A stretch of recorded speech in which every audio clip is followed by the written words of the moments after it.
कोल्हापुरातल्या या आपल्या स्मशानभूमीच्या बाबतीत म्हणजे कोल्हापुरात 4 स्मशानभूमी आहेत.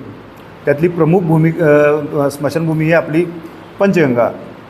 तर या पंचगंगेमध्ये जो दररोज नाही म्हटलं तर किमान 25 ते 30 मृतदेहांना त्या ठिकाणी अग्नी दिला जातो आणि एका मृतदेहावरती जवळजवळ नाही म्हटलं तर 2.5 मन लाकूड आणि ते 450 साधारण शेणी लागतात. आणि मग काल परत्वे या इतक्या प्रचंड प्रमाणात ही जी लाकूड फाटा, आता मध्यंतरी अशी बातमी आली होती की कोल्हापुरातल्या ह्या स्मशानभूमीमध्ये शेणींचा तुटवडा आहे. मग सामाजिक संस्था पुढे आल्या, मग सामाजिक संस्थांनी पुढे येऊन शेणीदानचा उपक्रम राबवला. पण शेणीदानचा उपक्रम जरी राबवला तर ती शेणीचं उत्पादन कुठं आहे? गोटा ही संकल्पना पूर्वी दारात गोटा असायचा, घरात म्हशी असायच्या. तर त्या म्हशी असल्यानंतर हा कोल्हापूरचा बाज हा मुळात ग्रामीण बाज आहे आणि मग ग्रामीण बाज असल्याकारणानं कोल्हापुराच्या आजूबाजूच्या परिसरातनं ह्या शेणी यायच्या.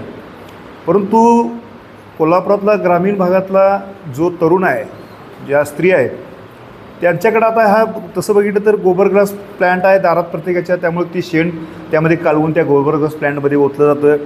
अनेक गोष्टी त्यातनं केल्या जातात. पण शेणी लावणाऱ्या ज्या वयोवृद्ध आजीबाई असायच्या घरामध्ये, मावशी काकी जे कोण असायच्या, त्या दररोज सकाळी त्यांचं काम असायचं की साधारण 2-250 शेणी लावल्याशिवाय ती बाई घराकडे यायची नाही.